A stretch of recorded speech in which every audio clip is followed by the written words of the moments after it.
Welcome to NDTV News. I am Tari Prido Ikidi. The highlights. Bayelsa State Government what's into the murder of Apa Abel, urges non-indigens to be law-abiding. Nigerian Union of Journalists, Bayelsa State Council condemns attack on journalists in Yenagoa. Plus, Bayelsa United registers first win of the season. And now the details. The Bayelsa State Government is called on non-indigens to respect constituted authority wherever they reside in order to maintain the prevailing peace, law and order in the state. The Deputy Governor, Senator Lawrence Erujiakpo, made the call at a combined meeting with the people of Akaibiri, Bumodi and Anam farmers in Government House, Yenagoa. The report is read from our studio. Commenting on the incident that took place in Akaibiri community on the 6th of October, where Mr. Apa Abel from Bumodi community was allegedly murdered, the Deputy Governor underscored the need for non-indigens to take into cognizance the law and traditional practices of host communities to foster peaceful coexistence. While appealing for calm in both Akaibiri and Bumodi communities, Senator Erujiakpo advised the people to restrain themselves from further attacks on the Anam settlements, as the two suspects were already in police custody and the matter was under investigation. He also cautioned the community leaders to reside in their various domains and be alive to their responsibilities to consolidate on the peace and stability in the state. In his remarks, the Ibenanawe of Ikpetiama clan, His Royal Majesty King Buburaye Dakolo Agada IV, thanked the state government for its quick intervention into the matter to forestall any escalation that could lead to breakdown of law and order. Speaking on behalf of Anam farmers, Chief Bernard Ozikwe expressed gratitude to the state government for its prompt intervention, saying they were peace-loving people who have been engaged in farming activities in the state for over 20 years and promised to be law-abiding in their respective host communities. Present at the meeting, we had the Commissioner for Information, Mrs. Ebiowo Koko Obiai, our agriculture counterparts, Professor Beke Sese, and member representing Yenagoa Constituency 2 in the State House of Assembly, Waikumo Amakroma, as well as Chairman Yenagoa Local Government Area, Honorable Boludiseye Indewari, among others. The Niger Delta Development Commission, in pursuance of its mandate to support the drive of the 9 Niger Delta states quest to address the educational concerns in the region, has flagged off to the distribution of few lesson tablets to primary and secondary schools in the affected states. Correspondent Tari Prido Ikidi was there and now reports. It was held at the Alemesia Banquet Hall in Yenagoa and attended by students from 17 selected government schools in the state. Managing Director of the NDDC, Dr. Samuel Ogbuku, who was ably represented by the Director of Education, Health and Social Services in the NDDC, Dr. George Ozonwane, said the U-lesson tablets will not only enhance education in the region, but also provide an equal learning opportunity for children from both poor and rich homes. In line with the President's vision to improve education in the country, he encouraged us to do anything in the education sector to help our people. And the Managing Director of NDDC, Dr. Sam Ogbuku, and the board, they believe that one of the ways to do this is to leverage technology. Those U-lesson tablets that they are giving you is nothing more than a small computer in your hands.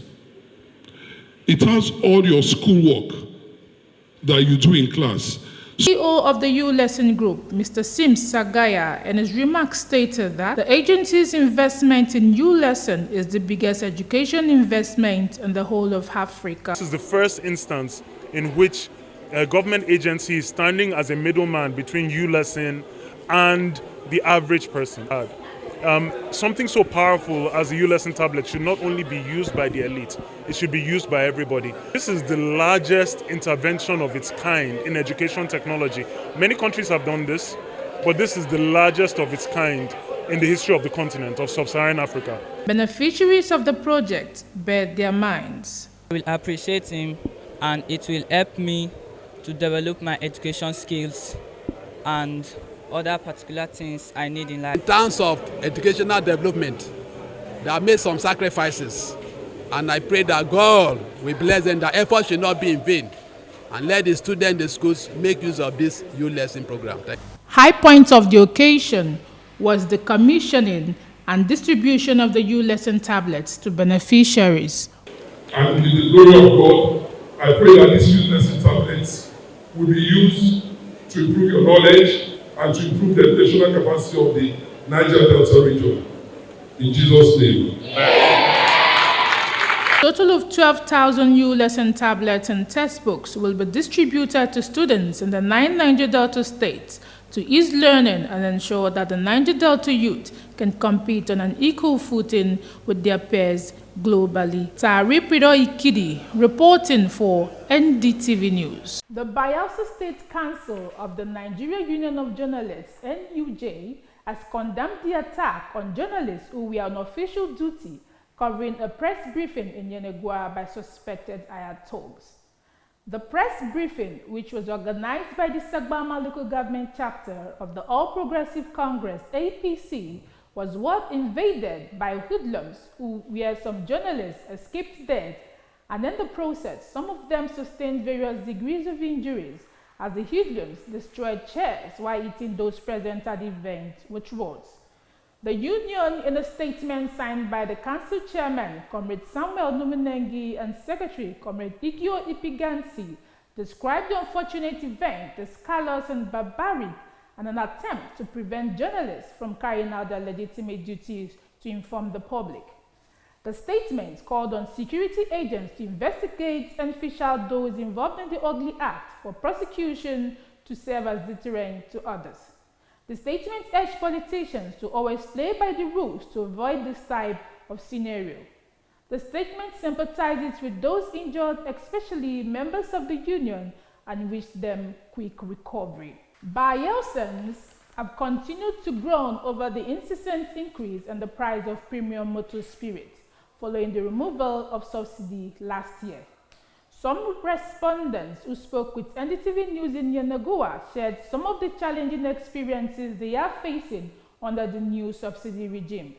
Correspondent Obiriki Peramobore report is read from our studio. The removal of fuel subsidy has brought about a significant change in Nigeria as it has affected the economy and the day-to-day lives of citizens. The new subsidy regime has also resulted in increased poverty and social unrest. Residents in Yenagoa have expressed their ordeal on the removal of subsidy on fuel and how it is draining their pockets and making them spend more than they usually would. When you go to the markets, most times when you budget your money, there are things you want to buy, but due to the cost of food prices, you can't buy what you have in mind.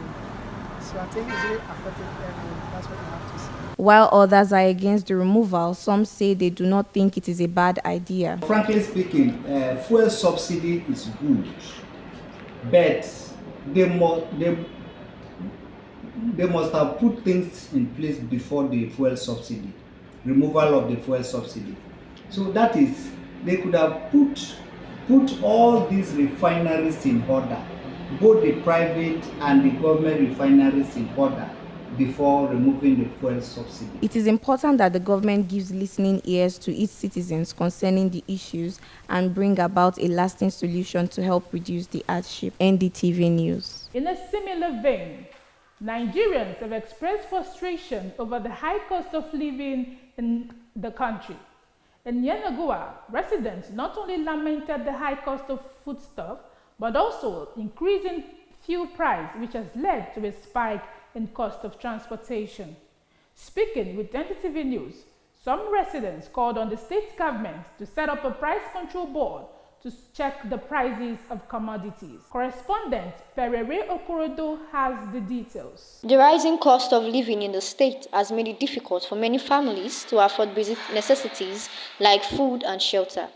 Mr. Amatobi Ikechukwu, who spoke with NDTV News crew, lamented profusely how the inflated prices of goods has impacted his life and business. Around, the high cost of living is really biting seriously on us and even the children.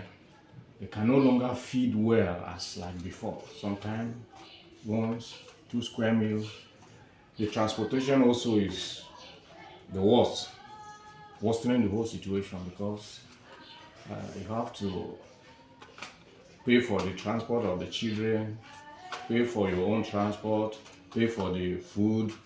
So the situation is nothing to write home about. And Mr. Collins Perelayefa Prosper also condemned the incessant increase of prices of goods in the market, and now making ends meet is a daily struggle, just as he recommended measures to ease the economic pressures faced by citizens of the state. The only way this thing can be corrected if they would be able to have a price control body whereby they go around, it will help. Addressing high cost of living requires collective effort as sustainable solutions benefit individuals, communities, and economy, create a more affordable and a better living condition for citizens. His Royal Highness Francis Idubamo Iki has been crowned Kiribi V of Miribi Kingdom in Ake Clan of Brass Local Government Area in Bayelsa State. In an elaborate coronation ceremony held over the weekend at the King's Palace in the kingdom, illustrious sons and daughters of the clan, including Speaker of the Bayelsa State House of Assembly, Right Honorable Ibrahim Ngobere, were in attendance to pledge allegiance to the new king. Correspondent Blessing Agadaga has more.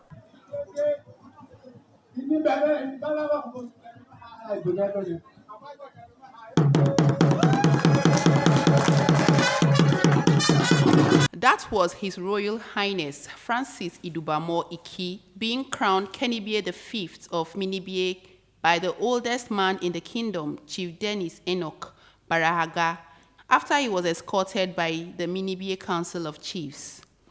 The coronation ceremony was an awakening of a new dawn for the Minibie people, as the stool, which has been vacant for 24 years since the passing of the last Kenibie in the year 2000, has finally been occupied, a moment they all anticipated. The occasion featured rich display of cultural activities such as dance presentation from Ojolo, a male dance group, songs and drumming, among other colorful performances. In their goodwill messages, high-ranking men of the community, including Chairman of the occasion, Ambassador Joseph Cole, Executive Chairman of Brass Local Government Area, Honorable Lucky Febo, Commissioner for Trades and Investments, Honorable Ebieri Jones, Royal Father of the Day, His Royal Highness, Venerable Prince Will Consul Oluku, and Chairman of Minibie in Diaspora, Barry Digitemie, expressed joy that the ceremony was a success. They urged the Minibie people to be united and support the king towards achieving common goals for the betterment of the kingdom. Speaker of the Bayelsa State House of Assembly, who doubles as a triple high chief, Right Honorable Abraham Ngobere, the Ibe Tukpa of Akasa clan, advised neighboring communities yet to get a paramount ruler to take a lead from the Minibie people by resolving their disputes and install a king so as to usher in blessings for themselves.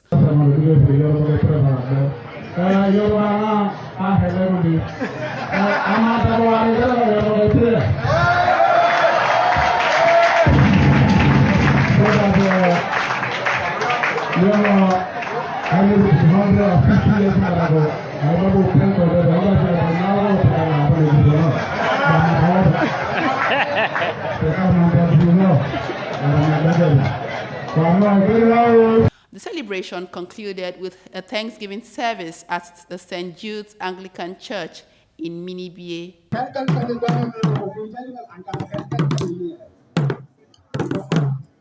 Blessing Agadaga, NDTV News.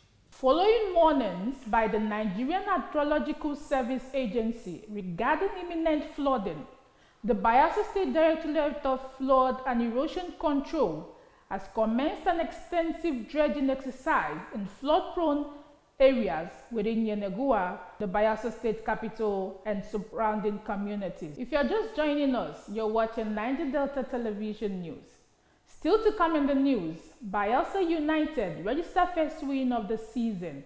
Bayelsa United edged Plateau United to a 1-0 win at the Samson Siasia Stadium on Sunday, registering their first win on match day 6 of the 2024-2025 MPFL season. After securing a draw the previous weekend, the Prosperity Boys were keen to win all 3 points at home. They got off to a great start, pressed hard and took advantage of a mistake made by the Plateau defense in the 4th minute when Yahya Ibrahim scored from close range. The visitors, after conceding early, got a hold of themselves and started to control proceedings, but the Bayelsa United defense was very compact and didn't allow them much space to operate. The game had to be stopped for approximately 45 minutes in the second half because of a severe downpour. When play resumed, the Prosperity Boys were determined to win, and in the 65th minute, Rabiu Abdullahi came dangerously close to making it 2-0, and later Yahya Ibrahim's shot struck the post. But Bayelsa United was content to leave with all 3 points, their first ever victory of the season after 90 minutes. They now have 6 points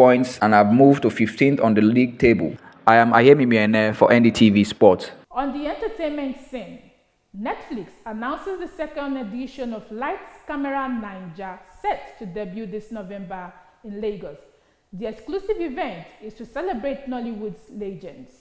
For details of this report and more on entertainment news, let's join Akanate Judith. Mr. World Nigerian pageant has held in Lagos with several personalities in attendance. The event showcased the contestants representing their cultures gallantly, from the different cultures of Ijaw to Hausa, Yoruba, Edo, and Esan tribes. The contestants were on top of their fashion games, showing the explicit taste which got them several acknowledgements online. The best out of all who stole the show was a Yoruba contestant who appeared in a Yoruba team outfit, which he decorated with the Nigerian flag. It gave him a distinct look and a sense of patriotism. Iniedo debunks marriage rumors after a viral video of her in an Efik bridal attire speculated as she was getting married. Iniedo, while speaking to the reporters, emphasized that marriage is not in her prayer point or in her thoughts. She is not crazy about marriage, rather she's crazy about having a solid relationship. Iniedo's past relationship to Philip Eyangwina, which took place on November 29, 2008, ended in a highly publicized divorce in 2014. The breakup was marred by controversy and speculation, prompting the actress to address the rumors on social media. Specifically, she sought to clear her name regarding all allegations of infidelity that had surfaced during their split. Actress Angela Okore has addressed reports claiming she was evicted from their Lagos home over 2 years of unpaid rent. In a post on Instagram, Angela dismissed the allegations made by a gossip blog. She clarified that she wasn't present during the supposed eviction, that she was already in the process of moving out when the landlord and others arrived to record the incident in an attempt to embarrass her. Akanate Judith reporting from NDTV News. And that's our package this evening, but before we go, a quick look at the top stories. His Royal Highness Francis Idubamo Iki has been crowned Kiribi V of Miribi Kingdom in Ake Clan of Brass Local Government Area in Bayelsa State. We also brought you a report that the Bayelsa State Council of the Nigerian Union of Journalists, NUJ, has condemned the attack on journalists who were on official duty covering a press briefing in Yenegua by suspected Ayat thugs. And finally, Bayelsa United edged Plateau United to a 1-0 win at the Samson Siasia Stadium on Friday. That's the end of the news. You can follow us on our social media angles. On YouTube, NDTV Newsroom at BYS, and on Facebook, NDTV Newsroom. Don't forget to like and share. Thanks for watching. I am Tari Prido Ikidi. Bye for now.